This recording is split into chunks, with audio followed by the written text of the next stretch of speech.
From the moment I first stepped into the house next door, I felt something I hadn't felt in years. Comfort, warmth, a sense of being seen. Rizwana, the woman who lived there, wasn't just any neighbor. To me, she became something else entirely. She was kind and soft-spoken, with a motherly presence that gently wrapped around you like a shawl on a cold day. She would cook delicious meals, always keeping my favorites in mind, and call me over with that affectionate voice that stirred something deep within me. I wasn't there just for her son, Usman, although he and I were close friends and classmates. I was there for her, for that gentle attention, that care, that rare kind of love I thought had vanished from my life forever. My mother had passed away 2 years earlier, and in those 2 years I had come to know silence, loneliness, and aching in ways that made even the brightest days feel dim. Rizwana wasn't my mother, but when she pulled me close, when she placed food in front of me with her own hands, or asked about my day while brushing my hair away from my forehead, I could almost believe she was. I would sometimes close my eyes while she held me, trying to recall my mother's touch. In her arms, I searched for memories. My father, though loving and devoted, never approved of how often I spent time at her house.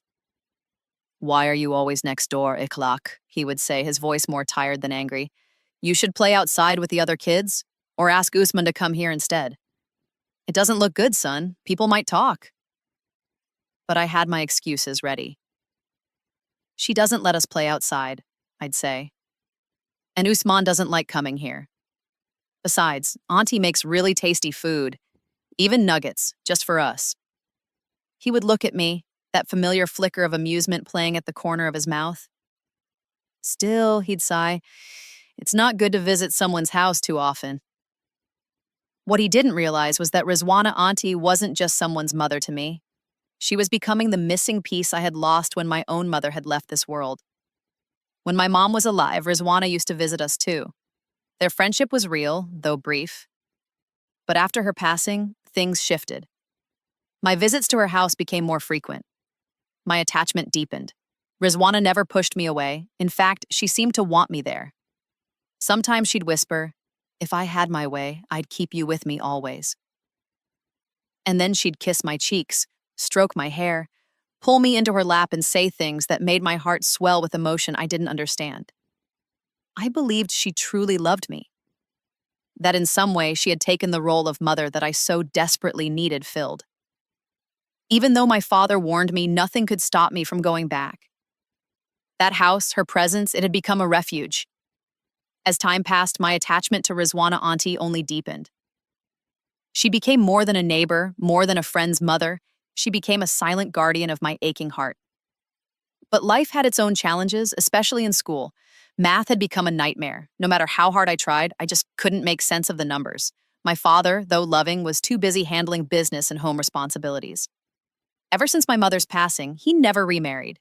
He chose instead to give me his full devotion, but that came at the cost of things like homework and exam prep. One evening, Rizwana Auntie noticed the worry on my face and asked what was wrong. I hesitated but eventually admitted, "I don't understand my math lessons. I'm failing." She looked at me with concern and said something that lit up my world. "I teach Usman math every night. Why don't you join him?" I hesitated. "But Auntie, my father doesn't let me go out after Maghrib. He'd never allow it." She thought for a moment, then leaned in and whispered, "Don't tell him, just come quietly through the rooftop. Around 8 o'clock. That's when I teach Usman. You can come and leave before your father gets home. He'll never know." I froze. She was showing me a way out, a solution, a secret.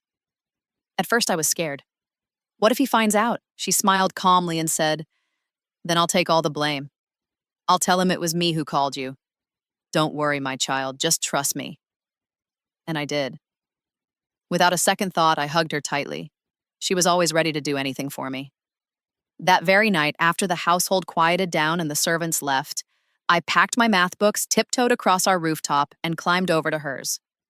The rooftop passage felt like a hidden world known only to us. Though I had barely used that path before, I now felt a strange thrill. It wasn't mischief, it felt like a mission, a chance to fix something broken in my life.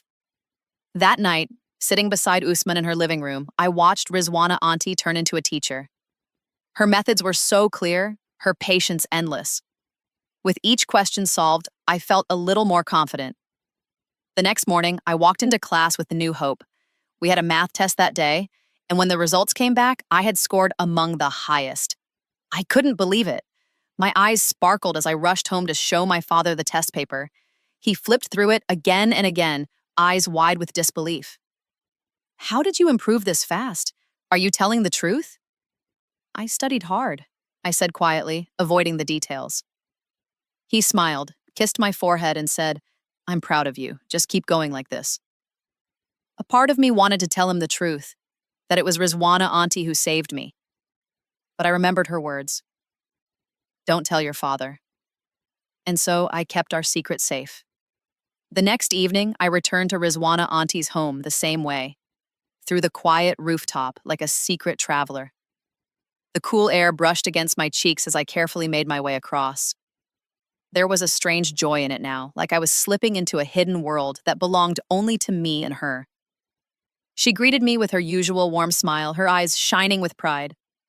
You did wonderfully on your test, she said, gently placing her hand on my head.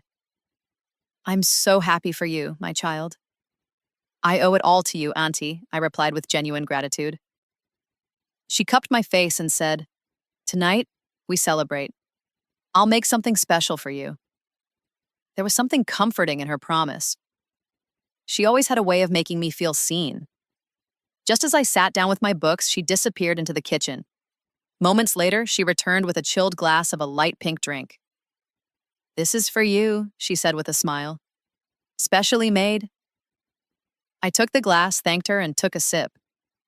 It tasted strange. Not bad, just unexpected. A slight sourness where I had expected sweet. But I said nothing. I didn't want to hurt her feelings. In my eyes, she could do no wrong.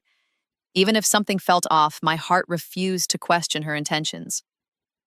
Where's Usman? I asked, noticing his absence. Oh, I gave him his drink earlier, she replied casually. He's upstairs. You relax and focus on your studies. Tonight, it's your moment. I nodded and kept drinking. She sat beside me as I solved equations, occasionally leaning over to correct a mistake or explain a concept.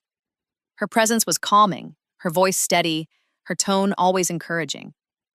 Despite the odd taste lingering on my tongue, I continued studying, lost in formulas and figures. When I returned home later that night, everything felt normal again. My father hadn't returned yet. I quietly went to my room, changed, and went to sleep. The next day, we had another math quiz. I aced it. I wasn't just improving, I was transforming. I had never seen such good marks in math before, and neither had my teachers. Even my classmates started asking me for help, and I found myself smiling more, walking taller. At home, my father grew more curious. You're doing well. Really well. Something's changed, he said, flipping through my notebooks. I smiled and replied, I'm just working hard. And he believed me. His pride was radiant, but in my heart, I knew the truth. It was Rizwana Auntie. Her time, her care, her presence. It was all because of her.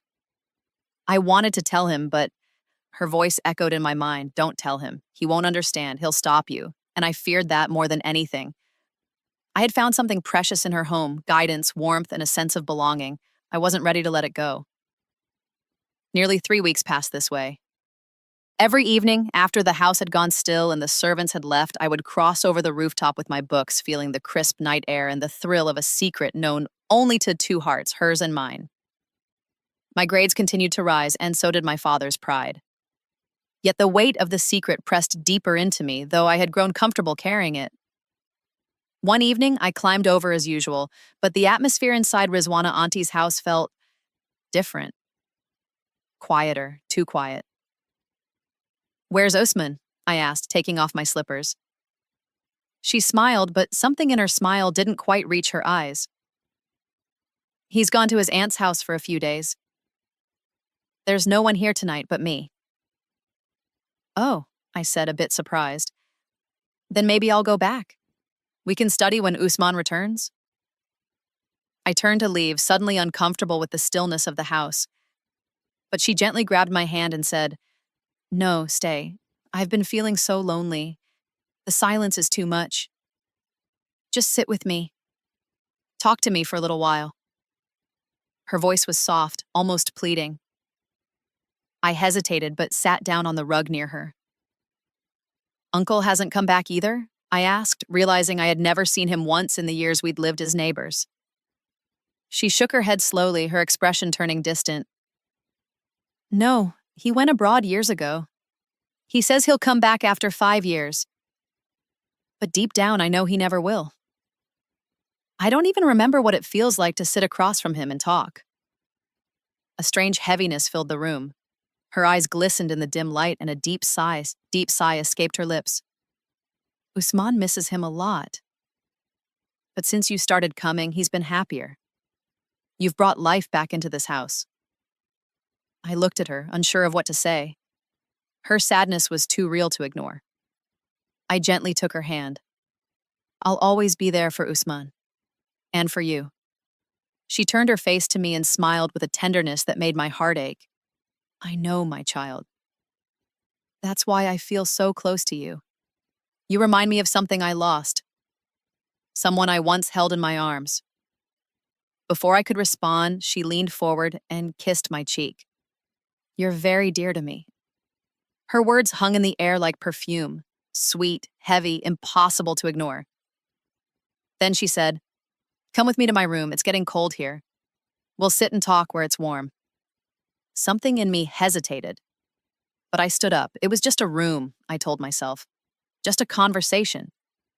But something about her tone, the softness of her voice, the look in her eyes, it was all changing. And yet, I followed her. The moment I stepped into her bedroom, something shifted inside me. The air was heavier there, thicker somehow. The room smelled of rose water and something else I couldn't name. Rizwana Auntie gestured for me to sit on the edge of her bed. I hesitated, then obeyed. She sat beside me, unusually quiet for a few moments. You know, she began softly, brushing a lock of hair away from my forehead, you've grown so fast. You don't even look like you're 12. Your height, your voice, your presence, it's like you were born older than your years. I smiled faintly. Everyone says I look like my father. But she shook her head gently. No, you don't resemble him at all. You remind me of myself. I looked at her, confused. But children don't take after neighbors. She stood up suddenly and walked to the mirror. Look, she said, standing straight. See how tall I am?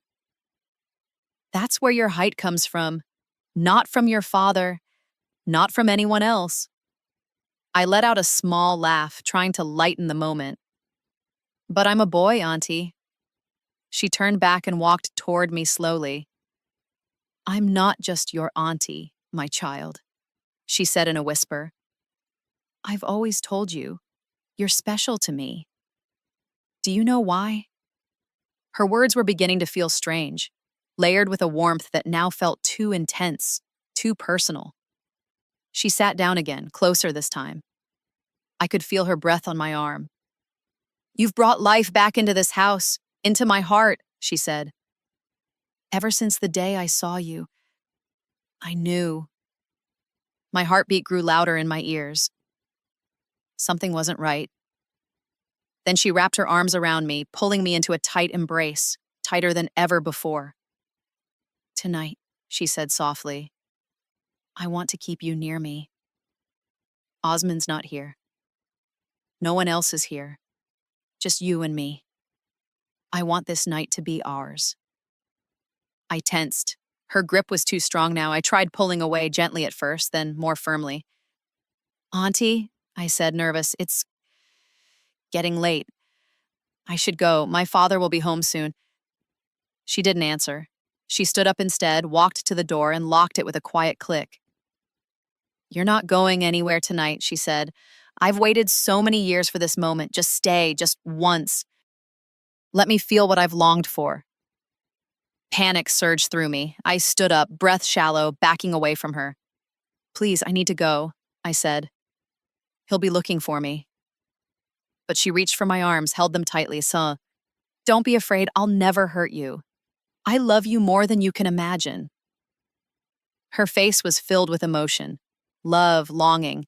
something else I couldn't place. Her voice cracked with desperation. I waited too long. Just for this night. I was frozen, not in fear, but in confusion. Nothing in the world made sense anymore. And then, suddenly, my legs gave out beneath me, and the darkness took me. When I opened my eyes, the world felt blurry, too quiet, too dim. For a moment, I couldn't remember where I was. The ceiling above wasn't mine. The room smelled faintly of jasmine and something old, something I couldn't name.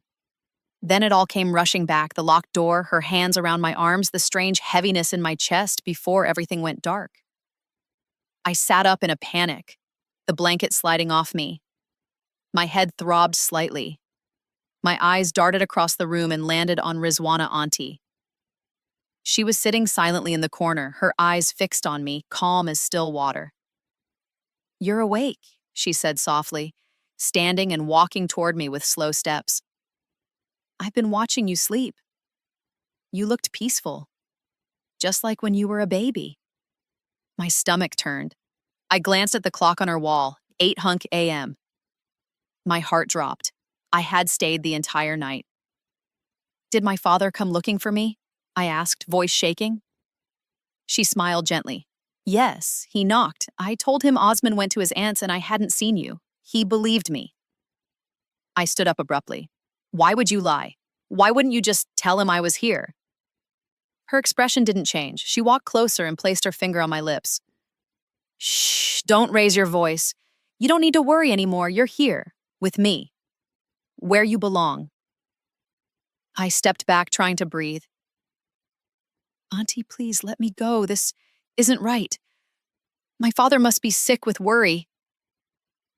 You don't understand, she whispered. I did this for you. I did this for us. Her eyes were glassy now, shimmering with tears that didn't fall. I promised your mother I'd protect you. I swore I'd keep you safe. I couldn't wait any longer. I stared at her.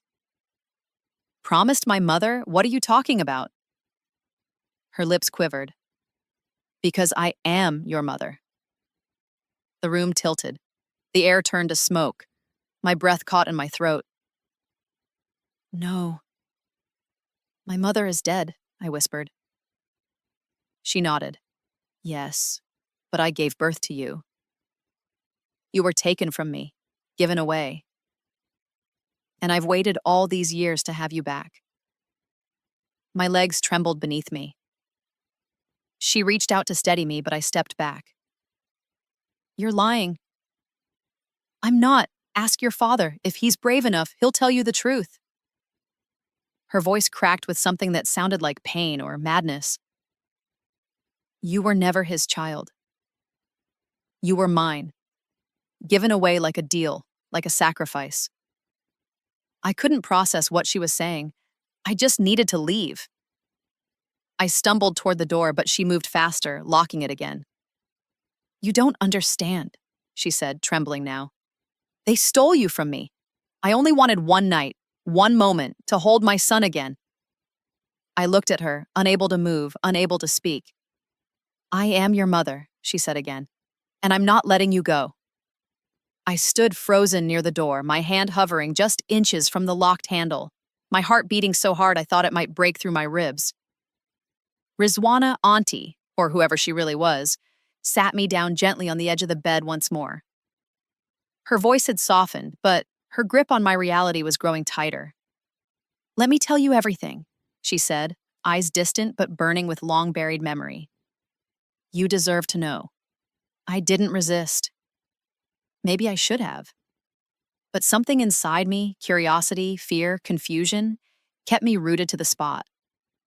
She began slowly, her voice low. Years ago, I was married to a man who once ran a business with your father. In the beginning, life was hopeful. We had a good home, dreams, and I was soon expecting a baby. You. I blinked, still silent.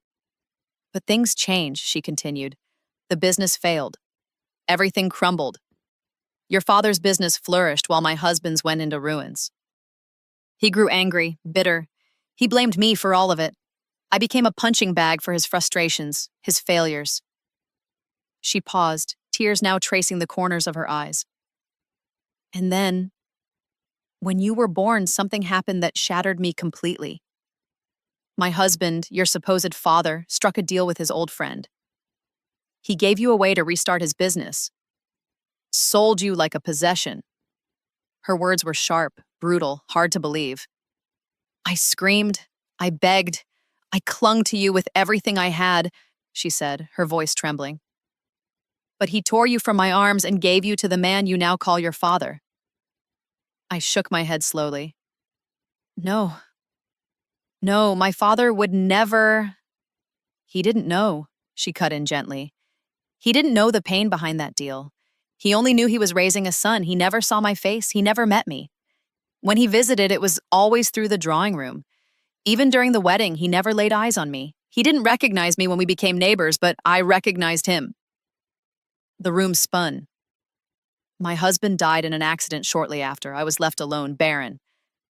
And then I was forced into a second marriage. I searched for you everywhere, but I couldn't find you. And Osman? I asked, my voice barely a whisper. He's not my son. My sister-in-law gave him to me so I wouldn't die of loneliness. He was already 5. I raised him, loved him, but he's not mine. You are. She looked at me with a mixture of longing and sorrow. When I saw you again, when we moved next door, I knew the shape of your face, your voice. My heart knew before my mind could even process it. I sat there speechless, shattered. All this time I thought I was escaping into a neighbor's warmth. But I had been running toward the very woman who gave me life, without even knowing it. I sat motionless, her words echoing in my ears like a slow, distant thunder. You are my son.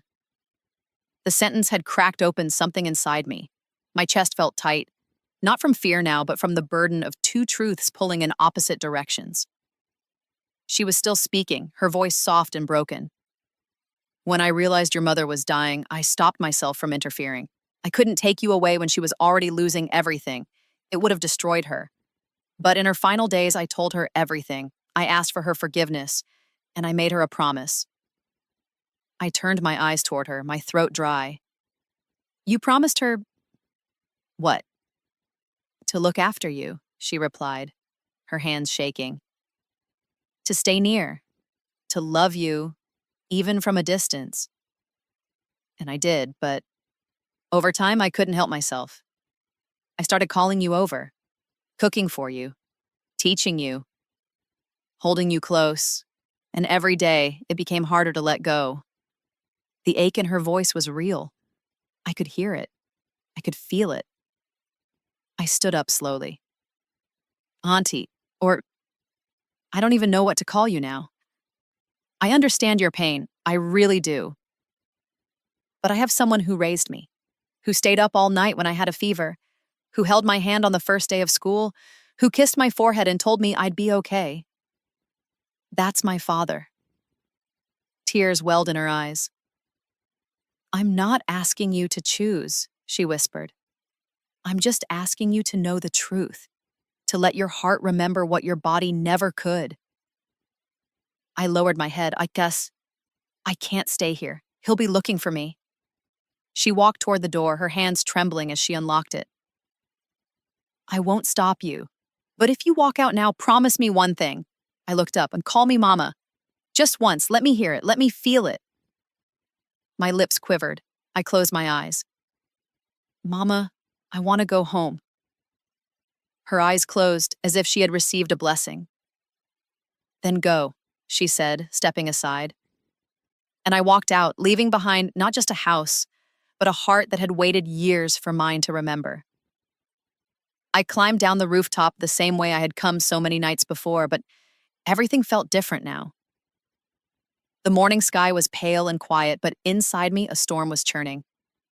I had just left a woman who claimed to be my real mother. I had looked into her tear-filled eyes, called her Mama, and walked away. Not because I didn't believe her, but because the man waiting somewhere out there for me, he was my world, I stepped into the house quietly. Only the maid was home. She looked startled when she saw me. "You're back! Sir went to the police station. He's been searching for you all night." Guilt shot through me like a bolt of lightning. My father must have been devastated. I nodded quickly, trying to keep my face calm. "Can you call him? Tell him I'm home?" Within minutes, the front door burst open. My father stood there, eyes wild, his shirt wrinkled, hair disheveled, a look on his face I had never seen before, terror mixed with unspeakable relief. "Where were you?" he demanded, rushing forward and gripping my arms. I looked everywhere. I went to the rooftops, the neighbors, the school. "I called the police." I swallowed hard. I, I was upstairs, in the storeroom. I couldn't sleep, so I went there. I think I dozed off. He stared at me for a long moment. He knew me well. He knew I didn't usually go up there, but he didn't question it. Maybe he was too relieved to dig deeper. He pulled me into his arms, held me tightly. "Don't ever do that again," he whispered, voice cracking. "I thought I lost you." And just like that, all my doubts crumbled. He might not have been the one who gave me life, but he was the one who gave me love, who stood by me when I was scared, who stayed awake when I was sick, who smiled at every small victory I had. No amount of blood or biology could change that. I didn't tell him the truth. I didn't want to hurt him. From that day forward, I visited Rizwana Auntie occasionally, just as a neighbor. She never tried to stop me again. She never brought up that night. But her eyes always lingered on me a little longer. Her words always carried the weight of something unspoken. She never asked why I didn't tell him, and I never asked her to explain more. But sometimes, when I sit alone when the night is quiet, I whisper the word mama into the silence. Not because I've chosen one over the other, but because I now carry both of them in my heart. Life slowly returned to its rhythm. School, evening routines, quiet dinners. On the surface, everything looked the same. But something inside me had changed forever. I was no longer just the boy who missed his mother or who studied math late at night. I was now the boy who carried a hidden truth in his heart, a truth too fragile to speak aloud. I still visited Rizwana Auntie's house, but never again through the rooftop. Never again under the cover of night. I would drop by occasionally during the day, usually when Usman was around. She welcomed me with the same warmth, but there was a new stillness in her eyes, a quiet acceptance. She no longer clung, no longer reached out with trembling hands. But when our eyes met, there was always a look that said, "I remember." She never called me her son again, and I never called her mama again. Not out loud, but sometimes when she handed me a plate of food and our hands brushed, or when she smiled faintly as I walked out the door, I felt that word linger silently in the space between us. Mama. A word that had once broken walls between us, and now built boundaries we both silently respected. My father never knew. He never asked. Maybe he didn't want to, or maybe, deep inside, he already knew. Maybe the night he held me after I returned, the way he wept, the way he clutched me as if afraid I might vanish again. Maybe that was enough for him. Maybe love had erased the need for explanation. And me? I made peace with my two truths.